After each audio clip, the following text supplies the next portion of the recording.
Good morning, my dear students. So, last time I explained you about the Napoleonic Code or Civil Code and the changes made by Napoleon in France or in rest of the Europe.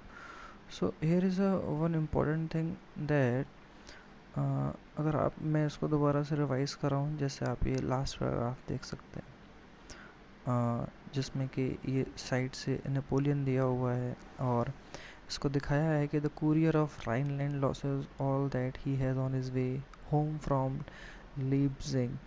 मतलब ये Rhineland एक area है France में और वो देख रहा है कि मतलब दिखाई दे रहा है कि एक पर्सन है, वो कुरियर सारे अपने लॉस करता जा रहा है जब तक कि वो अपने घर वापस जा रहा है, लीप्जिंग से होते हुए अपने घर तक जा रहा है। तो उसमें नीचे उसका एक्सप्लेनेशन दिया है कि नेपोलियन को यहाँ एक रिप्रेजेंट किया पोस्टमैन की तरह और अपने बैक पे वो फ्रांस को ला जा रहा है और जो बैटल्स हैं लीप्जिंग 1838 जो लॉस्ट करता जा रहा है वो एज अ एनवलप वो ड्रॉप करते हुए दिखा रहा है वो सारी टेरिटरी जो लॉस्ट हो रही। ओके, सो ये मेन फिगर था और जो लास्ट पैराग्राफ है, however in the area conquered the reactions of the local population to French rule was mixed. ये मैं लास्ट टाइम आपको बता रहा था कि जहाँ जहाँ पे कॉन्कोर हुआ, जीता गया वो एरिया नेपोलियन के आर्मी के ज़रिए, तो वहाँ रिएक्शन जो है सबके लिए एक जैसे नहीं थे। ठीक है, कई जगह पे आप देखेंगे जैसे in many places Holland, Switzerland और ब्रुसेल्स, मिलान, मेन्स, ये वार्शा, ये शहर हैं, ये शहरों के नाम हैं, ये आज भी मॉडर्न यूरोप में है। The French army was welcome of harbingers of liberty. वो कहते हैं ना, आज़ादी का दूत हैरबिंगर, एक प्रकाश का उजाला बन के इन लोगों को ना, इन लोगों के लिए वो एक लिबर्टी के दूत की तरह थे। इनको फ्रेंच आर्मी को वेलकम किया गया। लेकिन मैंने आपको शायद बताया था कि सून मतलब बहुत जल्द ही एंथुसिज्म सून टर्न टू हॉस्टिलिटी, मतलब ये बहुत जल्दी ही घबराहट में चिंता में बदल गया। As it become clear the new admission arrangement did not go hand in hand with political freedom. क्योंकि ये जो रीज़न थे मिलान, वॉर्सा में, इनकी प्रॉब्लम ये थी कि ये पॉलिटिकल फ्रीडम इन लोग को नहीं मिलने वाली थी और ये बहुत जल्दी क्लियर हो गया, उनके दिमाग में आ गया। क्योंकि उसने डेमोक्रेसी को आगे लाने के लिए कोशिश तो बहुत की, बट नेपोलियन खुद भी तो उन चीज़ों को बहुत ज़्यादा अपने कंट्रोल में रखना चाहता था और वो जबकि वो एक राजा था और वो अदर कंट्रीज़ में उस फ्रीडम को उसने बरकरार नहीं रखा। तो इंक्रीज टैक्सेशन, टैक्सेशन बढ़ाया, सेंसरशिप बढ़ाया, force conscription into the French army required to conquer the rest of Europe. और जो फ्रेंच आर्मी थी, फोर्स्ड कॉन्क्रिप्शन, मतलब ज़बरदस्ती उन आर्मियों ने उनको भेजा गया कि वो बाकी का जो यूरोप है फ्रांस के अलावा, उसकी टेरिटरी के अलावा, आप उसको अपने कब्जे में लें। और इस तरह से आप देखते हैं कि अब सारे ही ओ way and advantage of administration change, मतलब ये सारी चीज़ें जो है दिखाई देनी जो चाहिए थी वो नहीं थी और ऐसा लग रहा था कि ये कुछ अलग ही एक्सपीरियंस है। ठीक है, तो ये उसकी लास्ट वो थी। ये आपका सेकंड टॉपिक है, मगर मैं जहाँ से स्टार्ट करना चाहूँ, the making of nationalism in Europe, ये आपका सेकंड टॉपिक है। टॉपिक वही रहेगा, एक टॉपिक या टू टॉपिक्स जिसमें से आपको चीज़ें अच्छे से समझ में आ सकें। जैसे कि आप इसमें देख रहे हैं, if you look at the map of mid 18th century. Actually problem ये है स्टूडेंट्स, मैप की जैसे मैं अगर बात करूँ तो मैप को पीछे शायद इस चैप्टर के उसमें दिया हुआ है। अगर आप इस मैप की बात करें, ठीक है, तो जैसे आप इसको देख सकते हैं, तो आप देखते हैं ऊपर रशियन एम्पायर है, ये जो वॉयलेट कलर में है ना। अब थोड़ा आप इसके नीचे आइए, नीचे में ग्रीन में ऑटोमन एम्पायर है, तो उसमें बहुत सारे कंट्रीज जो हैं वो ऐड हैं। आप देख रहे हैं ना, ऑटोमन एम्पायर थोड़ा लार्ज उसमें लिखा हुआ है, साइड से जो कंट्री में छोटे छोटे लिखे हैं, तो वो उस एम्पायर का हिस्सा है। ऐसे ही आप ऑटोमन के जस्ट थोड़ा सा ऊपर आएंगे, ऑस्ट्रियन एम्पायर दिखाई देगा। ऑस्ट्रियन एम्पायर में आपको देखेंगे कुछ लाइट वॉयलेट कलर है और देखेंगे बहुत सारे कंट्रीज में ऐड हैं, ऑस्ट्रिया, हंगरी, गैलिसिया वगैरह बहुत सारे। इसका क्या मीन है वो मैं आपको बता देता हूँ, बस आप एक बार और समझें। ये साइड से देखें, ऑस्ट्रियन एम्पायर के लेफ्ट में फ्रांस है, हल्का पिंक्स दिया हुआ है और उसके आसपास बहुत सारे कंट्री हैं अलग अलग कलर में डिवाइड। एक्चुअली जो हम पढ़ने वाले हैं वो ये देखेंगे कि यूरोप में ये जो कलर वाइज चीज़ें अलग अलग हैं आप देख रहे हैं, तो इसमें सबसे अच्छी बात आपको ये मिलेगी कि ये डाइवर्स बहुत है। जैसे ऑटोमन एम्पायर को लें, ग्रीन वाले को आप ज़रा देखें मैप में, तो आप पैलेस्टीन को नीचे देख सकते हैं, इजिप्ट को देख सकते हैं, ट्यूनीशिया है, सीरिया है, मेसोपोटामिया, आर्मेनिया है। एक्चुअली आपको पता है इजिप्ट और पैलेस्टाइन तो आज एशिया और अफ्रीका के रीजन है मॉडर्न टाइम में, लेकिन उस टाइम ही ऑटोमन एम्पायर का हिस्सा थे। ठीक वैसे जैसे इंडिया में बहुत सारे भाषा बोलने वाले लोग रहते हैं, अलग अलग रीजन के लोग रहते हैं, ऐसे ही उस टाइम यूरोप की ये हालत थी। ऐसे ऑस्ट्रियन एम्पायर, रशियन एम्पायर का जो ये मैप दिया हुआ है इसमें इसमें बेटा बहुत सारी कंट्रीज आज अलग हो चुकी हैं। तो ये एक सिर्फ आपको नज़र रखना है, रटना नहीं है, आपको एक दिमाग में व्यू मैप रखना है। अच्छा हाँ ठीक है, जो यूरोप है वो इस तरह से कई सारी टेरिटरीज़ में, कई सारे एम्पायर में डिवाइडेड है, उसमें डिफरेंट डिफरेंट पीपल हैं, डिफरेंट डिफरेंट लैंग्वेज बोलने वाले लोग हैं, कंट्रीज़ हैं, तो इस तरह से। तो वही चीज़ हम देख रहे थे। जब आप मिड 19th सेंचुरी के मैप को देखते हैं तो यूरोप जो आज आप देखते हैं, non state no nation state जो आप देखते हैं, जिनको आज आप देखते हैं, वो उस टाइम नहीं थे।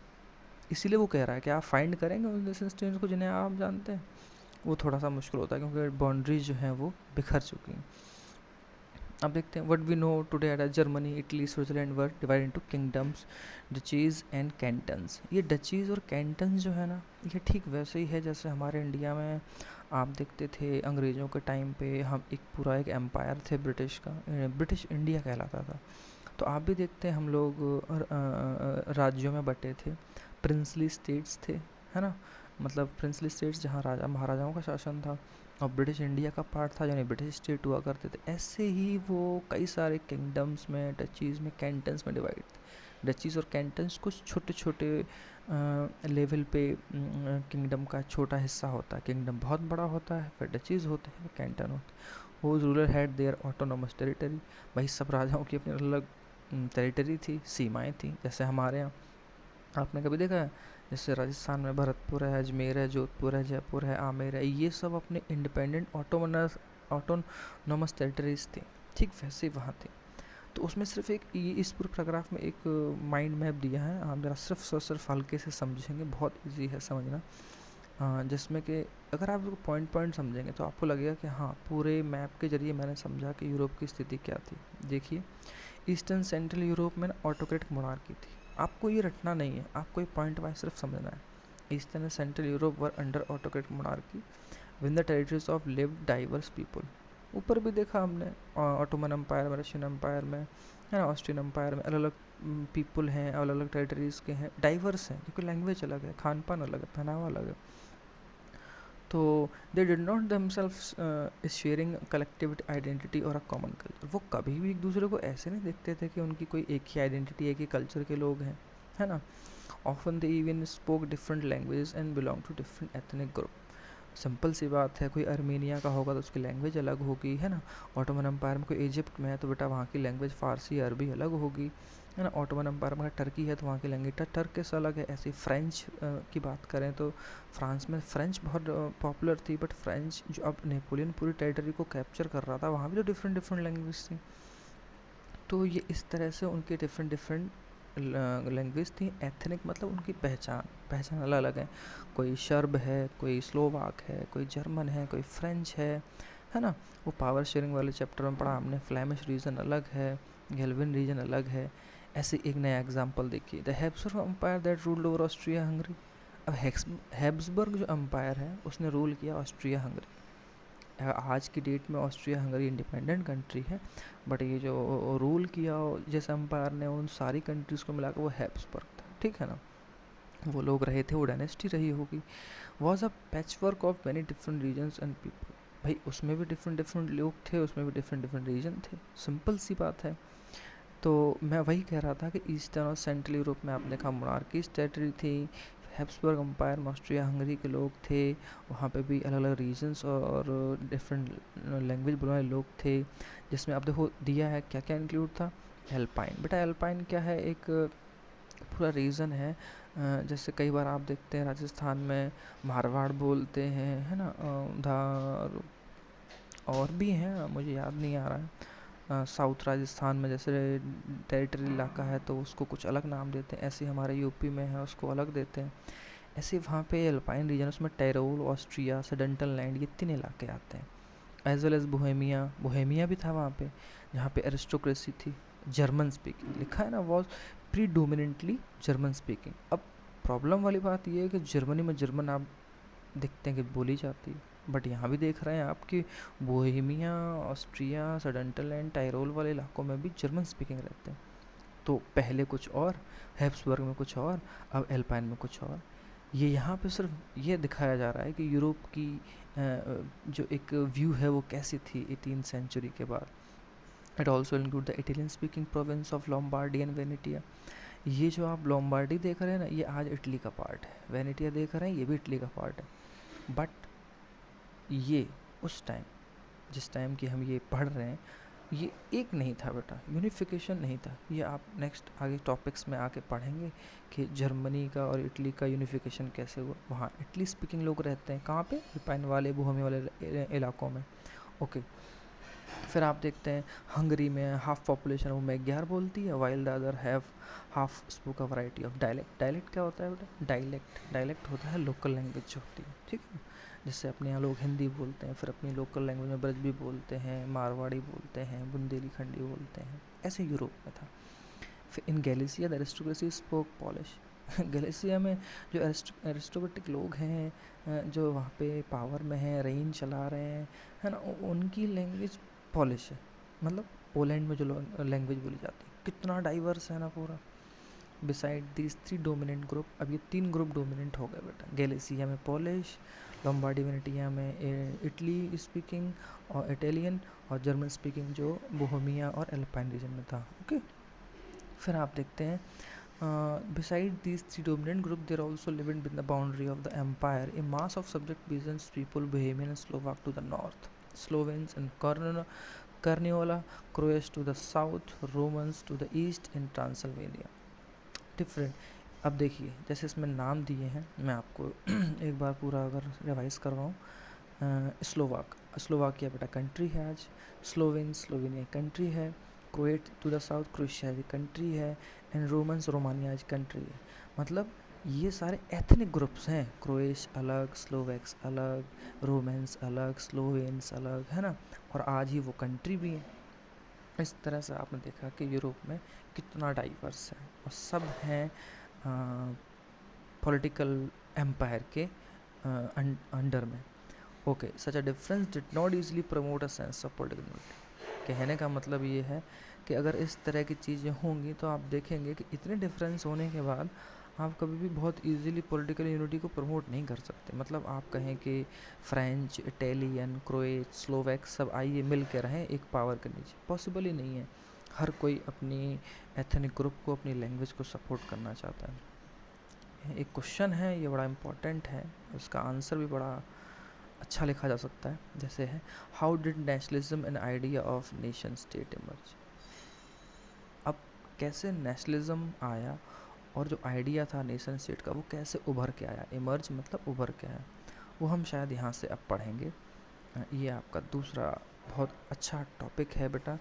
यहाँ से आप दोबारा से समझने की कोशिश जब करेंगे तो आपको लगेगा कि जो पीछे हमने थोड़ा सा रिवाइज़ किया, ये उसका कुछ ब्रीफ में दिया हुआ है, और आप समझेंगे कि यहाँ से एक क्वेश्चन भी रेज होगा, आपको हम बताएंगे। जैसे आप देखें topic 2.1 aristocracy and the new middle class. Aristocracy को आप पहले से पढ़ते आए हैं, आप देखेंगे कि यहाँ कुछ नया और था उसमें, हम पहले उसे पढ़ेंगे। उसके बाद आप देखेंगे द न्यू मिडिल क्लास। वो मिडिल क्लास है क्या एक्चुअली, मतलब वो कौन कौन सी चीज़ें हैं जो न्यू मिडिल क्लास में आ रही हैं। ये चीज़ बहुत ज़रूरी है समझना, उसको छोटे छोटे पॉइंट्स में समझना है, कोई चीज़ रटनी नहीं है। इसमें कुछ पॉइंट्स दिए हैं कि किस रीज़न में किस तरह की मिडिल क्लास इमर्ज हो रही थी, आपको उसी पे ध्यान देना है। So let's start. Socially and politically aligned aristocracy was the dominant class. अगर सोसाइटी वाइज बात करें, पॉलिटिकली यानी पावर में जो लोग हैं उनकी बात करें, लैंडेड मतलब उस ज़मीन पर एरिस्टोक्रेसी बहुत ज़्यादा डोमिनेंट क्लास थी उस पूरे कॉन्टिनेंट में। यूरोप में ही थी, अभी आपने ऊपर देखा। ओके, क्योंकि राजाशाही ही है, राजतंत्र ही है। The members of this class were united by a common way of life. हाँ, अच्छा एक बात बताइए, एरिस्टोक्रेसी क्लास है, तो वो डोमिनेंट अगर है और वो यूनाइटेड है, डोमिनेंट मतलब ज़्यादा से ज़्यादा वही है पूरे यूरोप में, और वो यूनाइटेड भी है, कैसे हो सकती है? मतलब एक हो कैसे? Common way of life. आप देखते हैं ना, कोई भी आदमी जब बहुत पैसे वाला हो जाता है तो उसका उसी तरह का स्टेटस होता है, उसी तरह के उसके एक्सपेंस होते हैं, उसी तरह का उसका घर होता है, गाड़ियाँ होती हैं, नौकर चाकर होते हैं।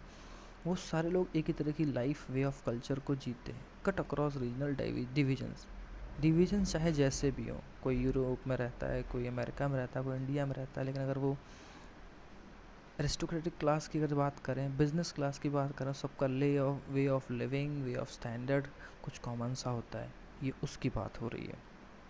ठीक है, थोड़ा सा आगे बढ़ते हैं। The owned states in the country side and also town houses. और एस्टेट्स क्या होता है बेटा? अपनी प्रॉपर्टी होती है। कंट्री साइड मतलब गांव का इलाका, टाउन हाउसेज मतलब जो छोटे छोटे शहर हैं वहाँ पे इन लोगों ने इन सारी जगहों पे, गांव में भी टाउन में भी, अपने अपने जो प्रॉपर्टी थी, एस्टेट्स थे, अपना लैंड था, वो उनको ओन मतलब अपना बना रखा था। They spoke French for purpose of diplomacy. अब उस एरिस्टोक्रेसी में क्या है? वे ऑफ स्टैंडर्ड लिविंग एक ही है।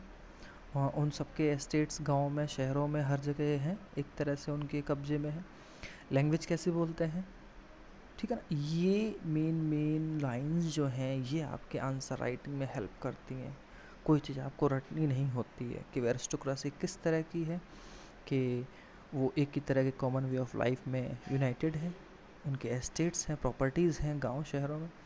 और डिप्लोमेसी का मतलब होता है जैसे आपके यहाँ के राजा दूसरे यहाँ के राजा से बातचीत करते हैं, कोई बिजनेस पैक्ट साइन करते हैं। जैसे आजकल आप देखते हैं मोदी जी कहीं जाते हैं तो कुछ फाइल एक्सचेंज करते हैं, साइन करते हैं।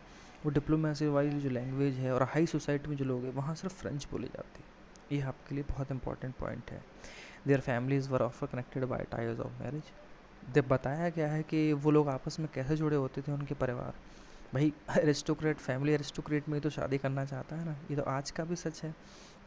बहुत बड़ा बिजनेसमैन है तो वो बिजनेसमैन घर में ही अपनी बेटी को या बेटे को शादी करना चाहता है, तो अक्सर कर शादियों के जरिए वो एक दूसरे से जुड़े होते थे।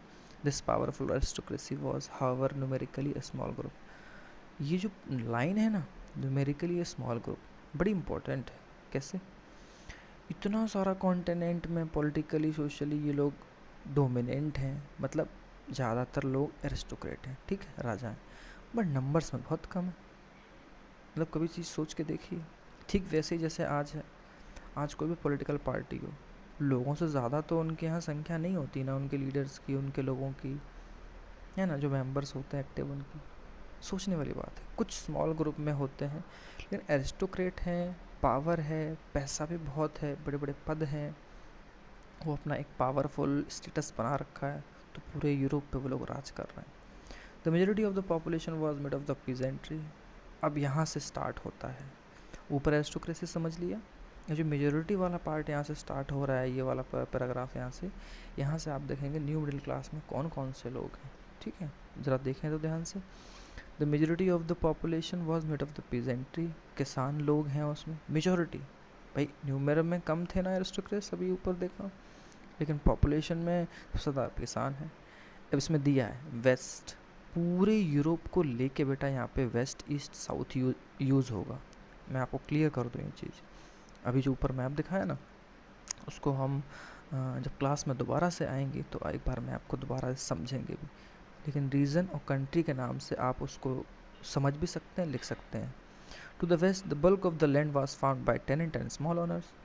वेस्ट साइड में बल्क ऑफ लैंड मतलब ज़्यादा से ज़्यादा ज़मीन थी, वो टेनेंट होते हैं जो किराए पे लेके ज़मीन को जोत रहे हैं, फ्लो कर रहे हैं, छोटे छोटे मज़दूर लोग हैं, छोटे छोटे किसान हैं, स्मॉल ओनर हैं, ऐसे लोगों की वहाँ पे पॉपुलेशन थोड़ी ज़्यादा है, ठीक है, काउंटिंग ज़्यादा है। While in eastern and central Europe, अगर आप ईस्टर्न और सेंट्रल यूरोप की बात करें तो जो पैटर्न है लैंड होल्डिंग का, किसके पास कैसी ज़मीन है, इसका पैटर्न अगर हम देखें तो आप देखते हैं vast state which were cultivate by serf, वहाँ पे ना लैंड टीनेट या स्मॉल ओनर के कब्जे में नहीं है बेटा, वो सारी की सारी ज़मीन सर्फ कौन होते हैं? सर्फ वो लोग होते हैं जो किसी बड़े बड़े फ्यूडल सिस्टम के अकॉर्डिंग, फ्यूडल सिस्टम में बड़े बड़े ज़मींदारों के नीचे ना बहुत सारे किसान हुआ करते थे, ठीक है, बंधुआ मजदूर कह लो या उनको ज़बरदस्ती काम करवाना गुलाम बना के, इस तरह वो बड़े बड़े वास्ट एस्टेट्स होते थे, बड़ी बड़ी ज़मीनें होती थी फार्म हाउस की तरह, और वहाँ पे बेटा ये सर्फ जो है ज़मीन को कल्टीवेट करते थे। समझ में आया? तो वेस्ट में टेनेंट स्मॉल ओनर्स हैं, इस तरह का क्लास है वहाँ पे। और ईस्टर्न सेंट्रल यूरोप की बात करें तो वहाँ पे सर्फ जो है कल्टीवेट करते हैं लैंड को। Okay, now come to the last paragraph of this topic, of today's topic. Okay, in western and parts of central Europe, अगर western and parts of central Europe की बात करें दोबारा से, वहाँ ईस्टर्न और सेंट्रल था, यहाँ वेस्टर्न सेंट्रल है। ये कुछ नया है यहाँ पे, क्या है, कुछ इंडस्ट्रियलिस्ट की बात है। तो पहला पार्ट आपने देखा पीजेंट्री, दूसरा आपने देखा सर्फडम, वास्ट एस्टेट्स पे वो लोग कल्टीवेट कर रहे हैं। अब सेंट्रल यूरोप में वेस्टर्न की तरफ अगर चलें, वेस्ट सेंट्रल यूरोप में, तो एक नया क्लास, वो कौन सा है, ये दूसरा टॉपिक है और ये बहुत आता है एग्जाम में, ठीक है ना। यहाँ से हमें लिखना है कौन कौन सा है। The growth of industrial production and trade mean the growth of towns. अब इंडस्ट्रियल ग्रोथ हो रही है, वहाँ इंडस्ट्रियल प्रोडक्शन बहुत हो रहा है, ट्रेड बहुत हो रहा है, व्यापार बहुत हो रहा है। इसका मतलब क्या है कि शहरों का ग्रोथ होना। भाई कोई शहर कब ग्रोथ करता है? जब इंडस्ट्रियल ग्रोथ और प्रोडक्शन ट्रेड बहुत अच्छा हो, बढ़ता रहे। And emergence of commercial classes, और क्लासेस का मतलब हुआ, जैसे आप देखते हैं ना आज लोग बैंक्स में हैं, कोई सीए है, कोई इंजीनियर सेक्शन में है, कोई डॉक्टर क्लास में है, कोई टीचर है। ऐसे वहाँ पे नई नई कॉमर्शियल क्लास बेटा उभर के आ रहे थे। कॉमर्शियल क्लास मतलब बैंकिंग में होना, मैनेजमेंट में होना, इम्पोर्ट एक्सपोर्ट डिपार्टमेंट में होना, कोई लोन देने वाला है ना। तो इस तरह के लोग वहाँ पे जो हैं अब उभर के आ रहे हैं, क्योंकि इस तरह की इंडस्ट्रियल ग्रोथ हो रही है। और जिनका एग्जिस्टेंस था was based on production for the market. वो इमर्ज क्यों हुए थे? क्योंकि भाई उनका अस्तित्व इस चीज़ पे था, एग्जिस्टेंस इस चीज़ पे था कि जो मार्केट में प्रोडक्शन हो रही है उसको लेके ही, ठीक है। तभी तो ये क्लास उभर के आई। आप देखते हैं ना, एक कोई अपना एक मेंटेन किया है। पुराने टाइम में ना एक ओल्ड बुक सी खाता बुक होती थी, बहुत सारे मुंशी जी मुनीम जी होते हैं, जैसे आज क्लर्क होते हैं, छोटे छोटे बाबू लोग होते हैं। तो ये पेपर वर्क करते हैं, पेपर वर्क करने वाले बहुत से लोग आए। आप इम्पोर्ट जहाँ करने जा रहे हैं वहाँ होते थे, जिसको करने जा रहे हैं उसके होते हैं। तो और डिफरेंट डिफरेंट लैंग्वेज में। तो ऐसे बहुत सारे लोगों की ज़रूरत पड़ी जो हिसाब लिखते, ट्रांसलेट करते, चीज़ों को नोट करके लिखते।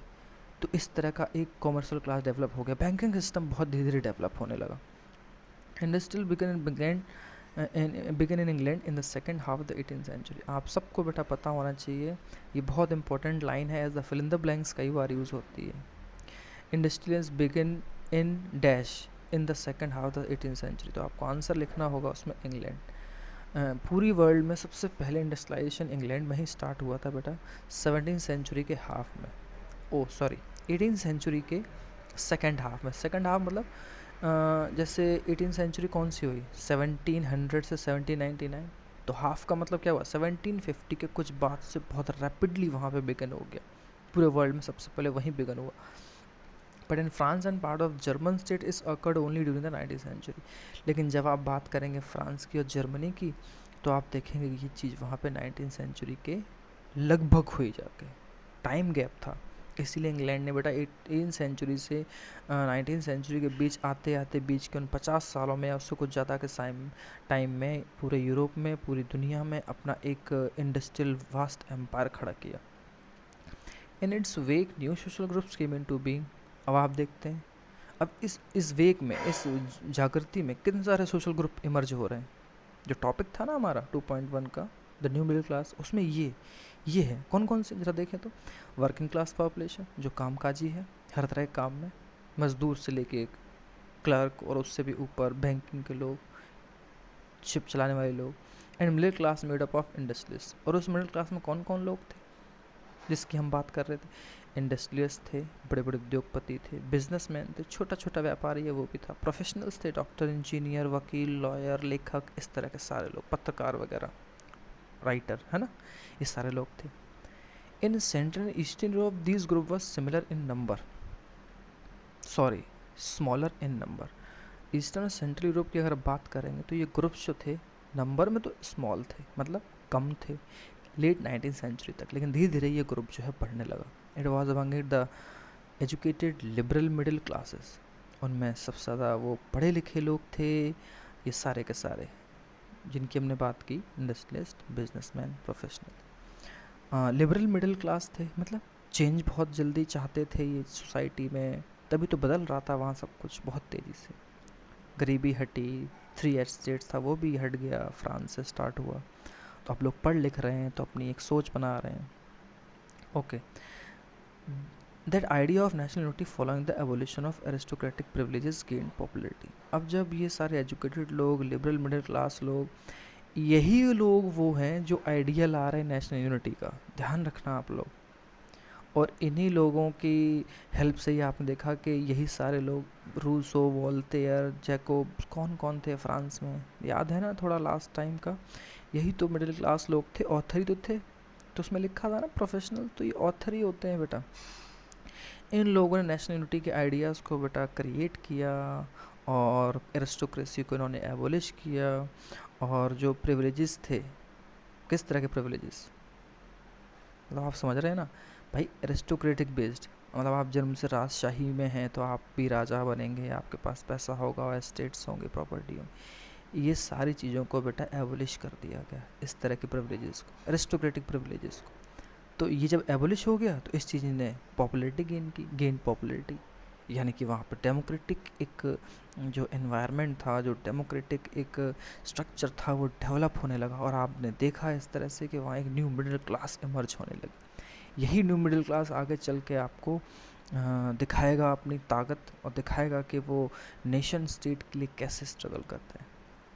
So this is the topic for today's class, and I hope you enjoyed this class, because this is new practical for me to record a class for you with the help of NCERT book, and then explain to you, and you will easily understand what I explain to you.